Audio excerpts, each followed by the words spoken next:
Hello and welcome back to another episode of Fully Booked, the Hidden Gems author podcast, which Craig Touch and myself, Roland Hume, chat some of the interesting figures and leading lights of this crazy industry of writing and publishing. And today we are delighted to welcome a very special guest, Michelle Hill, who is an author, a consultant for other authors, and I love this part, a recovering ghostwriter. What a great thing to have there. Michelle, how are you doing today? Well, I am doing great. I'm so excited to be on this podcast, and hopefully we can educate some new authors and would-be authors about the pitfalls they can fall into in publishing. Absolutely. Oh, I like that. We've got an agenda. And of course, we wouldn't be here without the man himself, Craig Touch, the owner and founder of Hidden Gems and an author himself. How are you doing today, Craig? I'm doing great. Thanks, Roland. Yeah, that's exactly what we want to talk about is some of the common mistakes that authors make when they're starting their self-publishing journey or going through it. Michelle, having worked with a lot of authors, has a lot of those kinds of tips. So, Michelle, why don't we start off, though, with you talking a bit about yourself, your writing career, how you got started helping authors, and then we'll just go from there. Okay. Well, I've been a natural writer since I was little.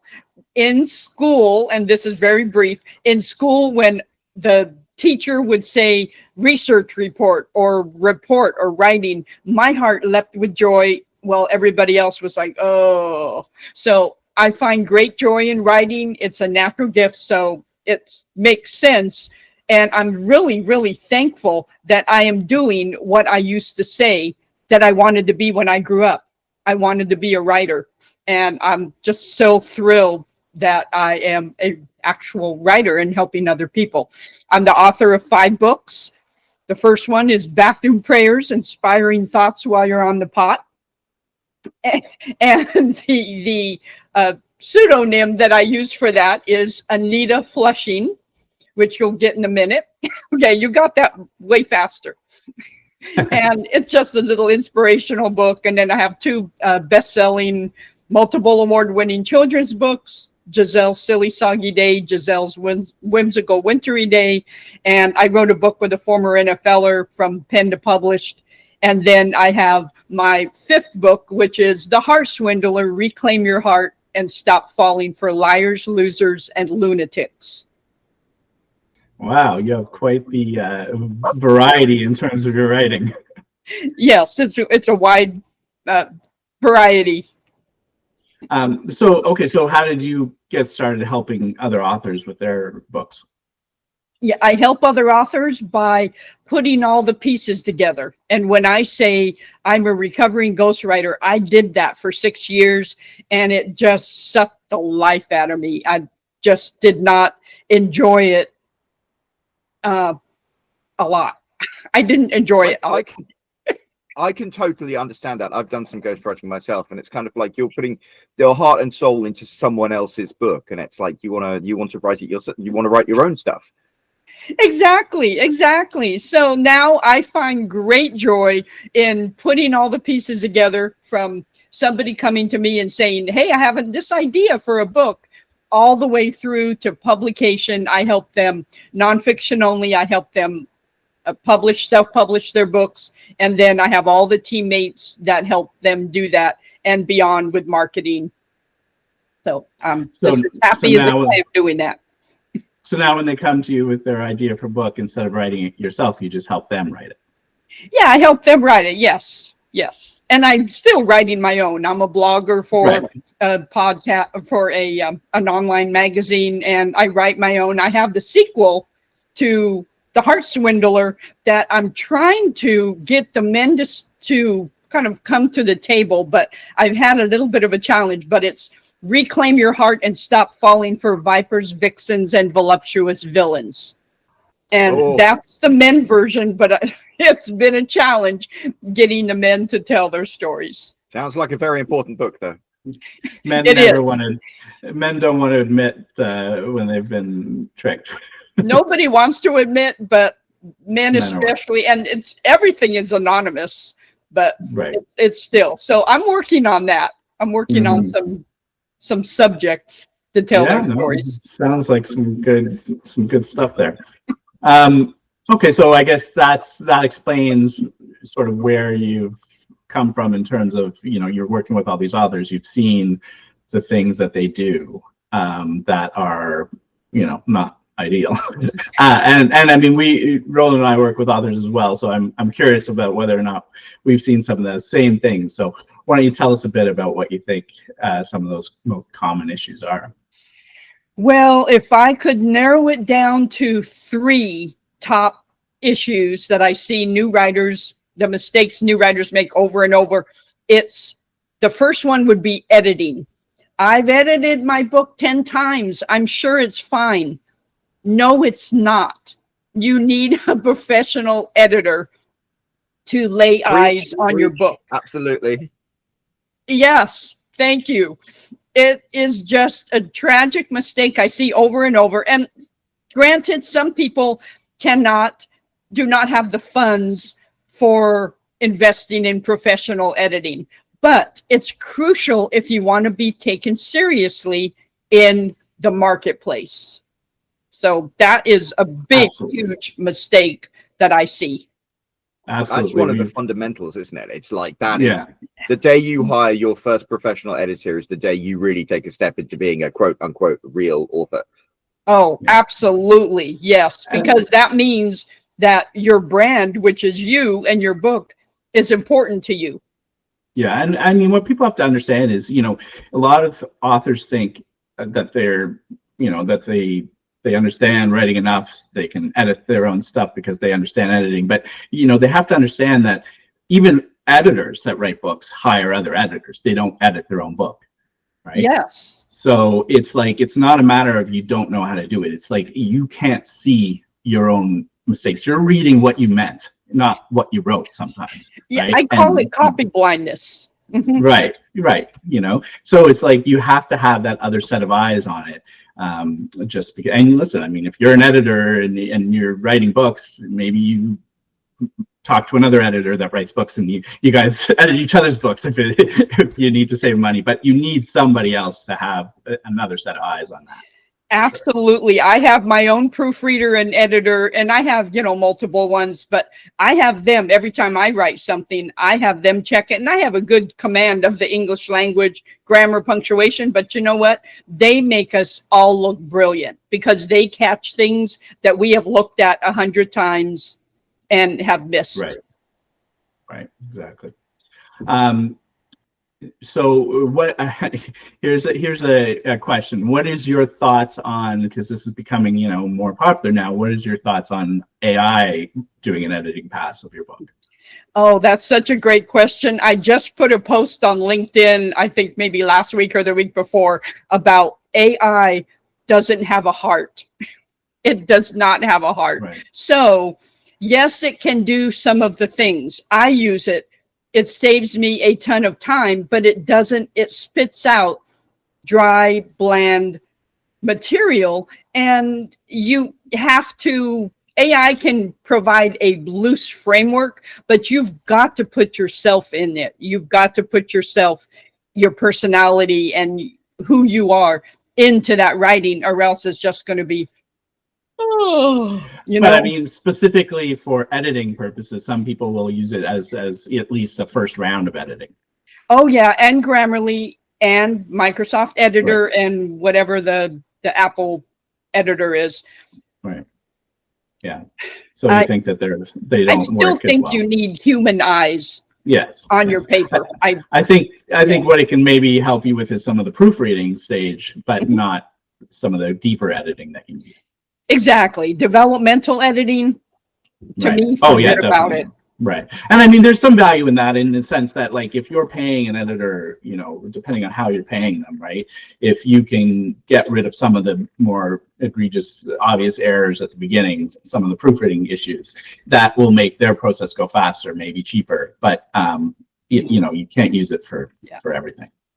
Yeah, absolutely. And I had one of my clients, I submitted his manuscript that a ghostwriter had worked on to an editor, and she said she could not work on it yet because it was just too messy. And so I had to send it to my proofreader first to clean it up, and then sent it back to her, and it was beautiful. So I typically Right. recommend a copy editor, line editor, something first, and then a final proofreading by two different people. Right. Yeah. Okay. So moving on, what would be your next thing that you notice that people are doing wrong? Well, back to your point of AI, cover design. People Right. think that AI can complete a full KDP and Ingram cover design with exactly the fonts, the placement, the spine, everything.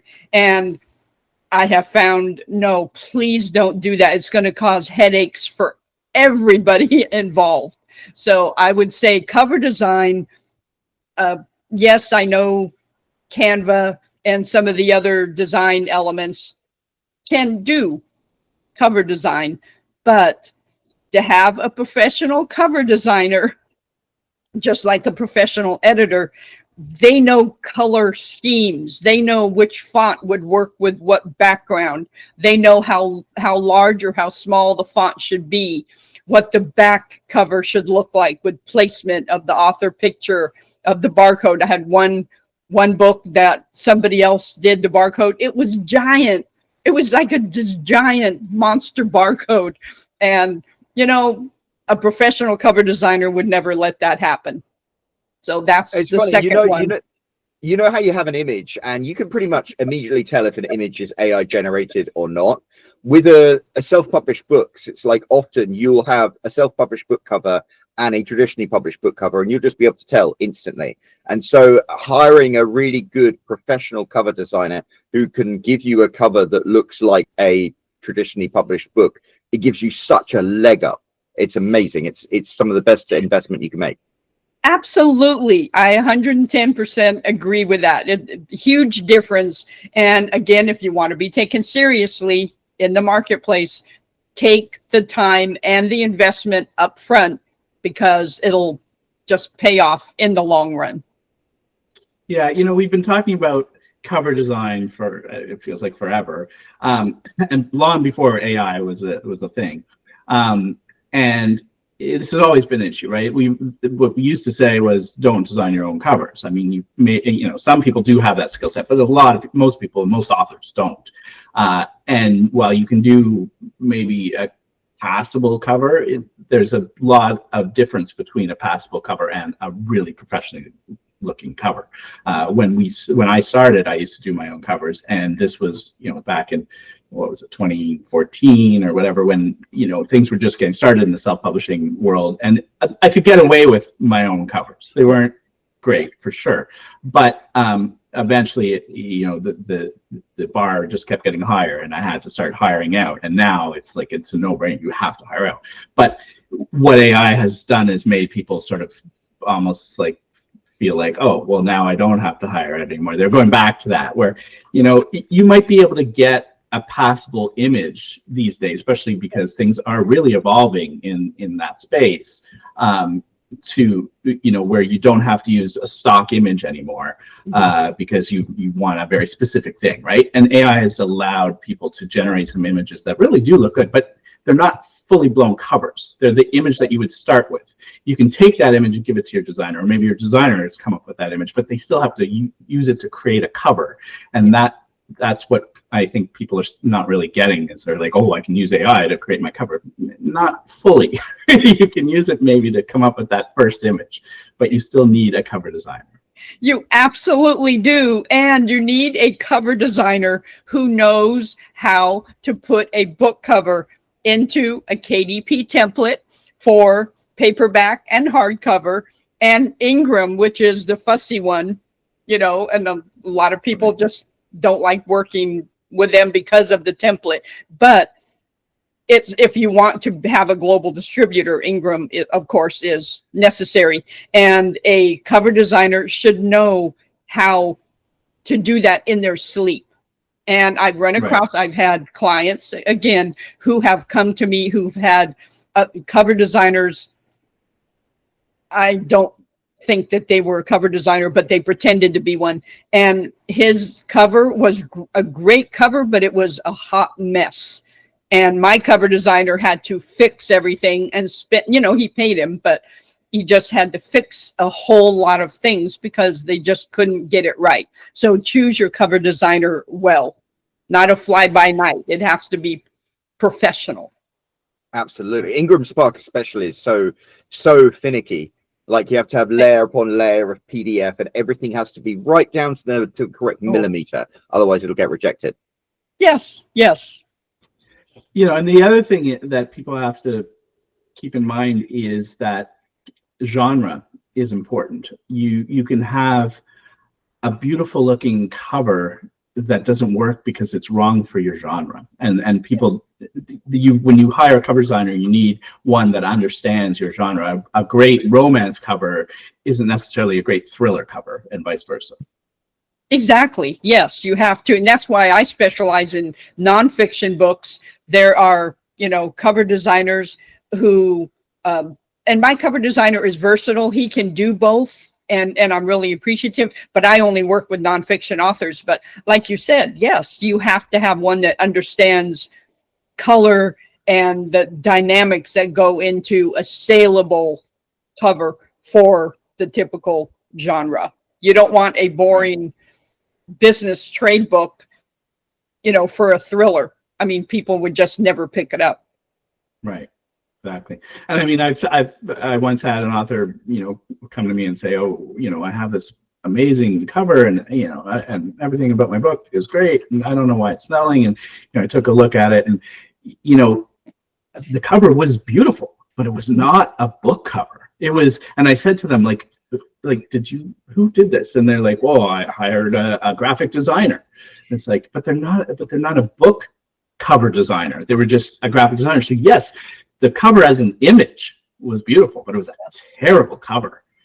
Yes, the graphic designers are great. They're great at what they do, but when they have been introduced to their first cover design, they realize how intricate it can be and how many pieces there are to creating a dynamic, well-placed, well-laid out cover design, and most of the time they never want to do it again. Yeah, I mean, it's a different, I imagine if you're a good graphic designer, you could probably learn how to become a book cover artist fairly easily, more than someone who, like me, who just doesn't have that design mind. But, it's a skill set. You have to learn it. You can't just be like, okay, I can make beautiful pictures so I can do covers. Like, you have to study, you have to understand your genre, you have to see what goes into some of the best sellers. What are the common elements? How do I do the placement of the text, and how do I, what images work best in this genre? We find with romance, a lot of time it was like, you needed that hot man on it. Women on it didn't sell, or couples didn't sell as well. Illustrated ones sold okay in certain subgenres. That's sort of changing even then. You have to keep on top of the trends, right? Because a lot of that's changing. It used to be that those illustrated covers only really worked with rom-com. Now it seems like they're expanding out into other romance genres. So you have to keep on top of everything. And as an author, you don't have time to do all those things. Even if you do have those design elements, sometimes it's still better to hire somebody else who specializes in that, who spends the time watching the trends and seeing what works in cover design. Oh, that's so true. And that is the first call when I have a new client that is signed on.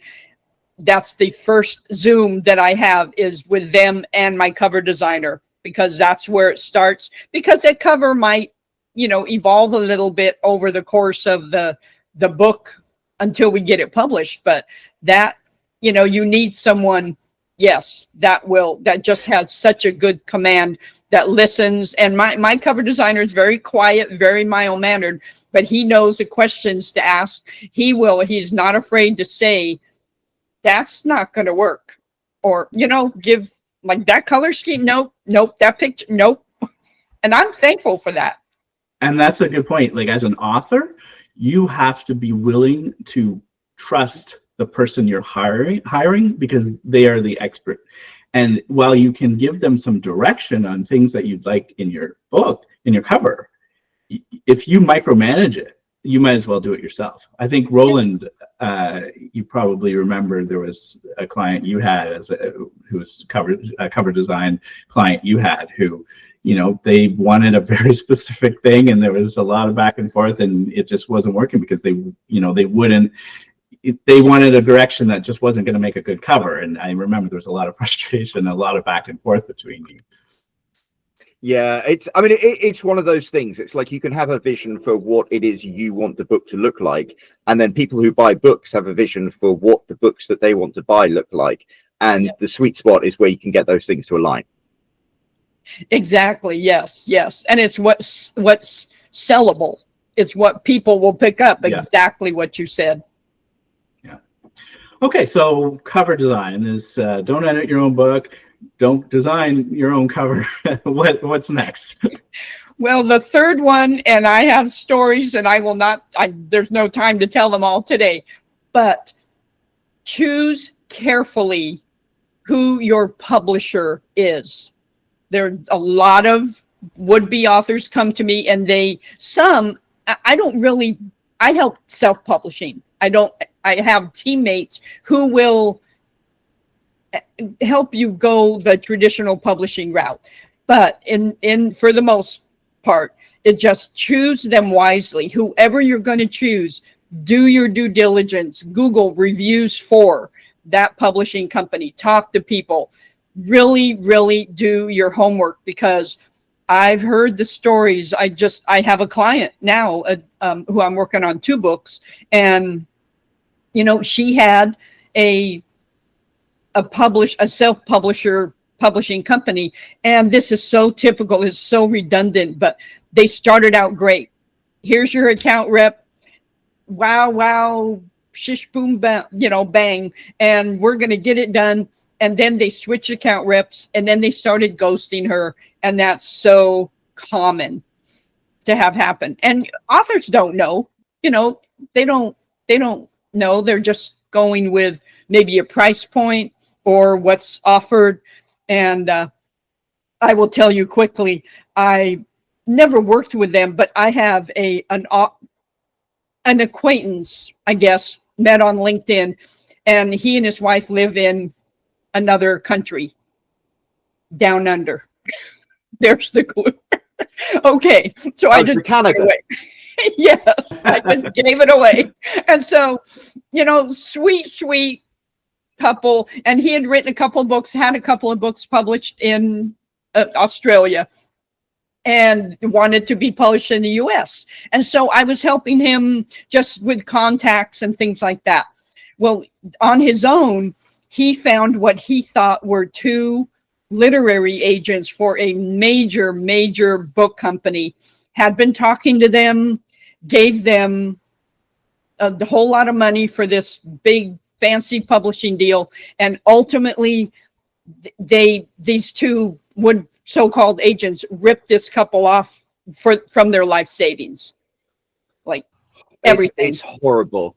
There are so many predatory people. We had a very nice guest called Ariel on, who the first time we met her, she was so excited about her book being published, and the second time we met her, it was about how the publishing company had really done the dirty, not just on her but a lot of other authors. And I think there's the opportunity for unscrupulous people to be predatory, because there is huge validation in saying to an author, hey, we're a publishing company, we love your book, we want to publish your book. But I think the first thing you can always say, if they ever want money from you, then you take a step back, because no publisher worth their salt will ever ask for money from the writer. Yes, right. Traditional publishing. With self-publishing, you are paying to publish. That's a totally different story. But with traditional publishing, you're absolutely right. They pay you. You don't pay them. And, they pay you, what's it called? Your royalties are advanced. An advance. Thank you. Yes. Okay. So they pay you in advance. But again, if you don't sell enough books to cover that advance, you'll never make any money. Or they could ask for that advance back. Even with self-publishing, you shouldn't be paying the publisher. You might be paying for certain services like your cover design or your editing, but you shouldn't be paying to publish. I mean, you can put the book up yourself. But yeah, like Roland was saying, we had on Ariel, and she talked about Unbound, and they went under, and they didn't pay the royalties out, and the customers didn't get their book. And then we had her on again, and they had rebranded them. It was crazy. The CEO ended up buying the assets of the bankrupt company and starting up again as Boundless. And now Boundless has now gone bankrupt as well. So it's like, you have to really look into who you're working with and their history too, and talk to other authors.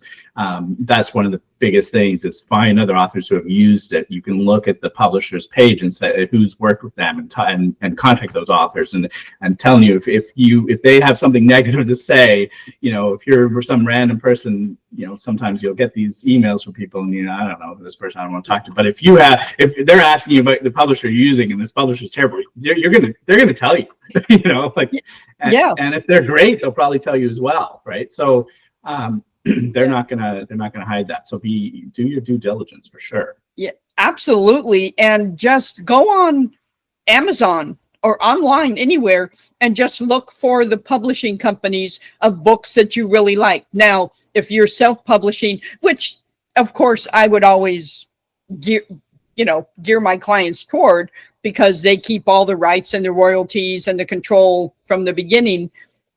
But you still have to, there's plenty of charlatan self-publishing companies out there that promise the world and deliver crumbs. And Roland, I love your point about, or I'm not sure if it was Craig or Roland, who said that you shouldn't pay, like for self-publishing, you're paying for services. You aren't paying to publish, you're paying for services. And if somebody is like a new author, they're going to pay me to guide them through the process, because I know the industry, and that they're going to pay for that. They're going to pay for my knowledge, my industry. They're going to pay for my cover designer, all the way through for the services. But if a self-publishing company comes along and says, pay us, $50,000 and we'll do all these magic things, buyer beware. Right. That's the days of vanity publishing before self-publishing, right? Where you would pay basically a publisher to publish your book. They'd send you X amount of copies, and then it's like up to you to sell the book. Yeah, and then you have a garage full, or they required you to have a garage full of books. Exactly. We don't have, luckily we're not in that place anymore. But unfortunately those companies, which I would think were long gone, apparently still exist.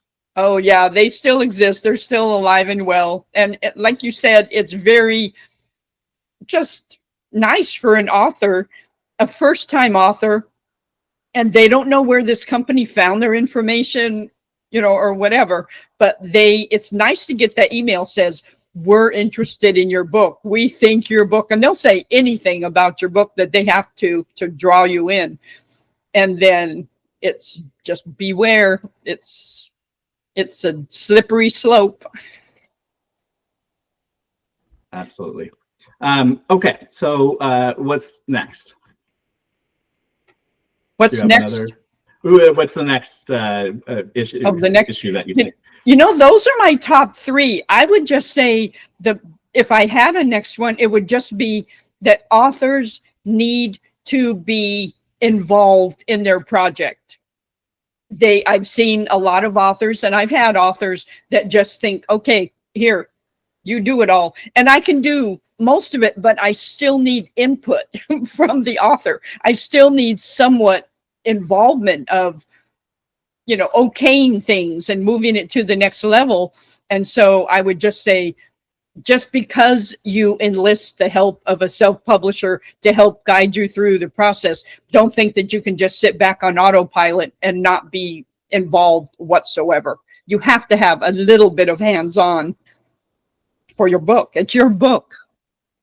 Yeah, good point. I mean, it is your book, and you do want to hire experts to give you advice and to do things like help you cover design and edit and maybe even write your blurb, but it's still your book. And if they're going in a direction that, isn't true to your book, you want to have a voice in that. You don't want to just give it all up and say, otherwise you're a ghostwriter almost, like you're just letting someone else take control of something and you just wrote it and then you're saying, here you go. Right.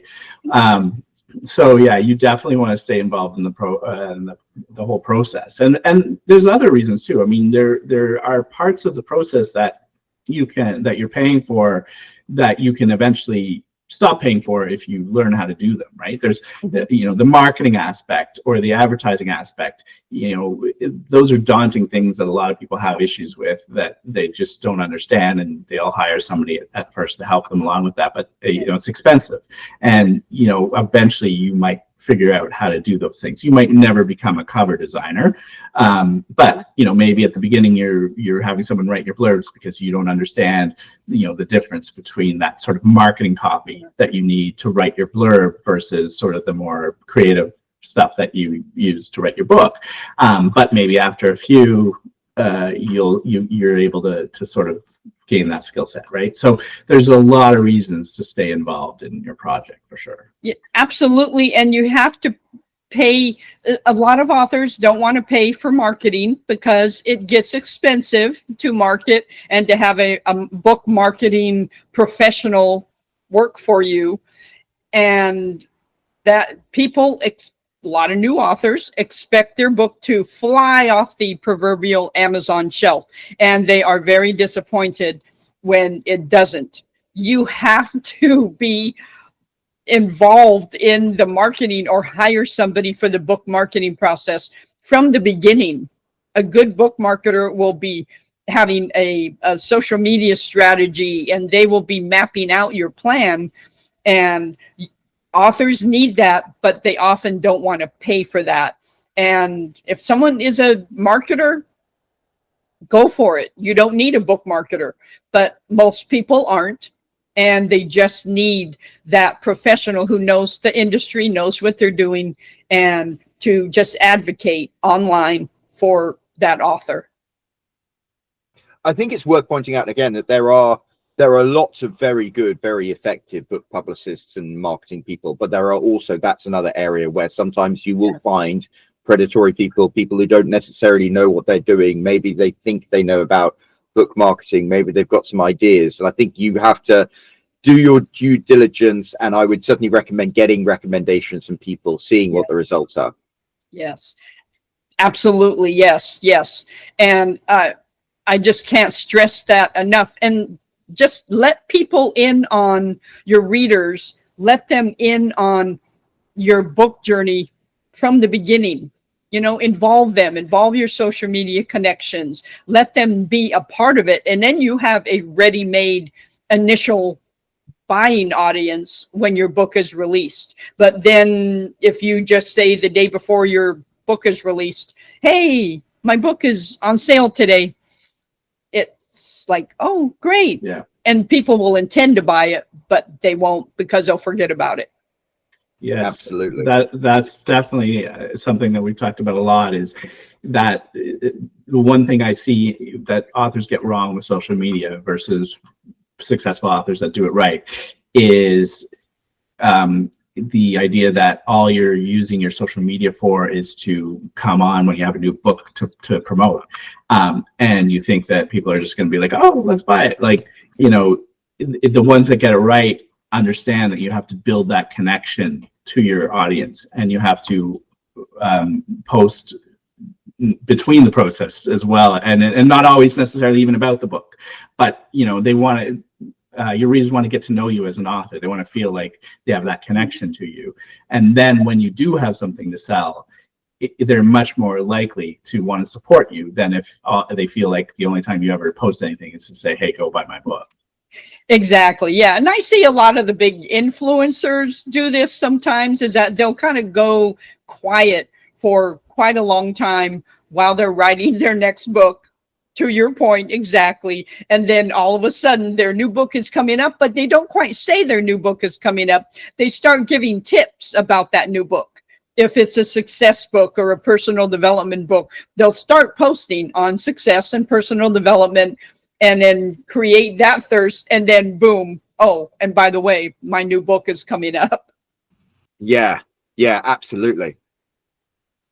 Yeah, you have to get social right, and that's a tough thing. I mean, that's another thing that some people hire out, but it's harder, right? Because the person has to understand you and what you're writing about to be able to connect to your author. So it's not always that easy. I know a lot of people will hire, virtual assistants or social media managers to sort of post for them, but I don't know how effective that is in really building a strong connection to your audience.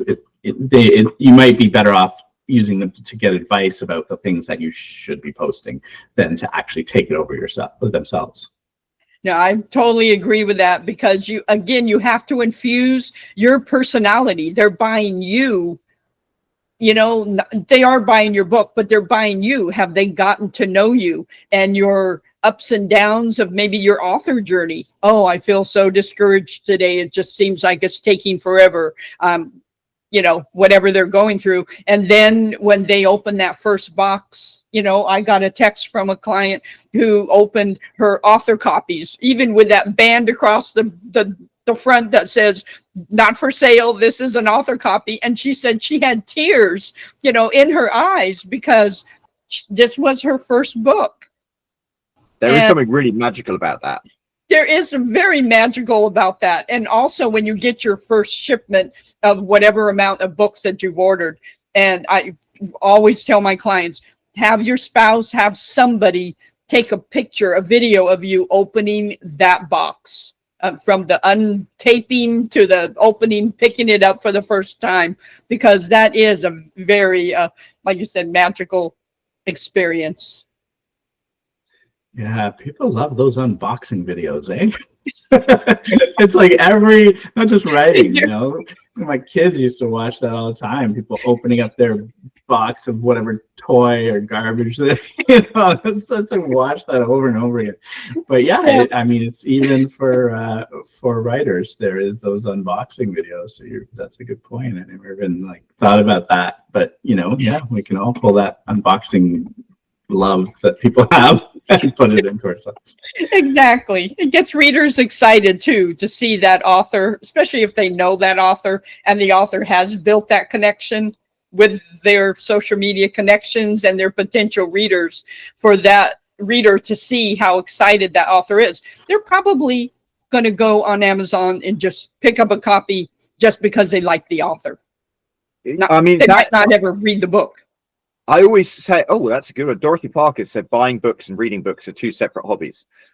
But I always say there are sort of four major reasons why people buy books. And one of them is having a great idea for a book and a really compelling book idea. The other one is knowing the author.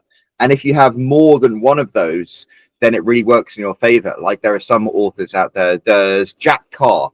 I'm a bunch of James Bond fans, and we know Jack Carr, and he interacts with all of us. And so he could literally publish his shopping lists for the last 2 years, and people would buy them because they want to support him as an author. And I think that's the thing. Yes. You really need to make connections with your readers.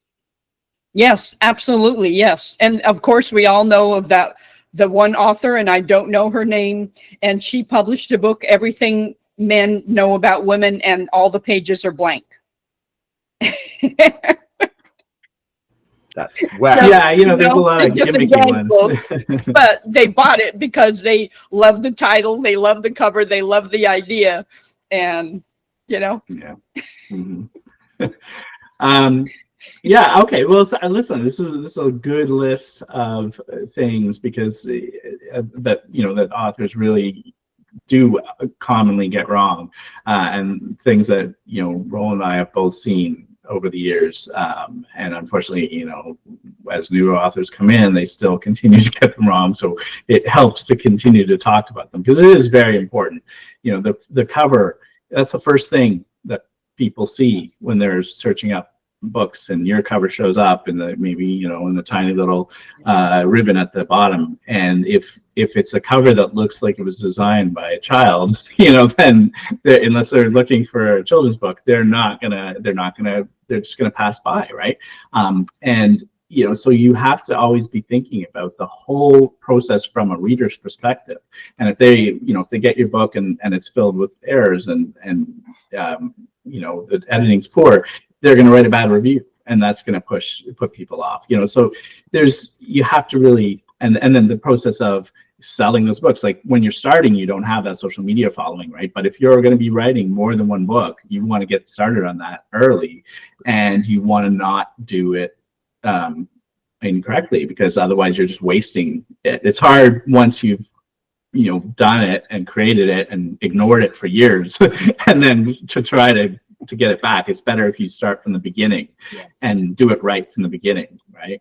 And yes. Those people, there's a lot of authors use their social media to for other purposes too. You build your street team, from those hardcore readers that really continue to interact with you on social media and want to be involved and love you in your career. And then all of a sudden they become these evangelists for your books, and they go out and start posting about them when a new book comes out, it looks a lot better than you going out and posting about it, right? You have other people yes. posting about it. So there's a lot of benefits to doing those things right and building those relationships. So, you want to make sure you're doing it from the get-go. Yeah.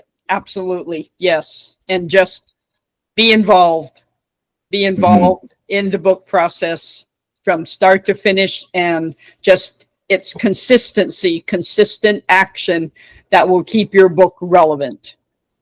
Yeah, for sure. Do you have any other final tips before we wrap it up? Well, I think my very final tip would be I think what I just said, consistent action. Just mm-hmm. your book, a year from now, there will be 8 million other books on Amazon that people have uploaded. So just be involved, just take consistent action to keep your book relevant. Right. Go speak. If your book is something that you can use as a platform, which a lot of my authors, want to parlay their book into speaking engagements, you have to keep it relevant. So that consistent action of just being out there, talking about it, pulling out little points from your book, reading an excerpt. I will often help my clients with a online launch party, like a Zoom launch party on the night. And then I will have them read an excerpt. And that has always been one of the best, most favorite parts of the launch party. Is just they're reading a portion of their own book. But continue that in perpetuity, really, and just grab little nuggets from it, the golden nuggets, and just put them out there. Make people hungry and thirsty for your book, and not just the first day. I think that's fantastic advice. Unfortunately, we're running up to the top of the hour, but Michelle, where can people find your books and find out more about you? Well, amazingly, all my books are on Amazon. So they can, they can go to Amazon and get all the books. I'm guessing I can send you guys links to all of those if you like, or you can go grab them, doesn't matter. And they can reach me. I mean, my website is winningproof.com. I'm at Winning Proof on Facebook, Instagram, LinkedIn, and I've basically built and grown and maintained my business on LinkedIn. Now, most of my business comes from referrals, but I still am on there actively. So that's pretty much all the places they can find me. Well, we will make sure to pop a link down below in the description of this video so people can click on that and go and check you out. And if you have enjoyed everything that Michelle has said today, whether you're watching on YouTube or listening on as a podcast, please make sure to scroll down there, click on that link and check her out. And also, why don't you leave a comment while you're there? There's that big empty comment box just waiting for you to leave a comment and let Michelle know how much you appreciate everything she shared with us today. And of course, there is that bell icon that you click on that. You'll get notified every time a new episode of Fully Booked comes out. There's the subscribe button if you haven't already. And don't forget to, as the kids say, smash that like button. So thank you so much for joining us, Michelle. And we'll be back next week with a brand new episode of Fully Booked. So until then, cheerio. Thank you.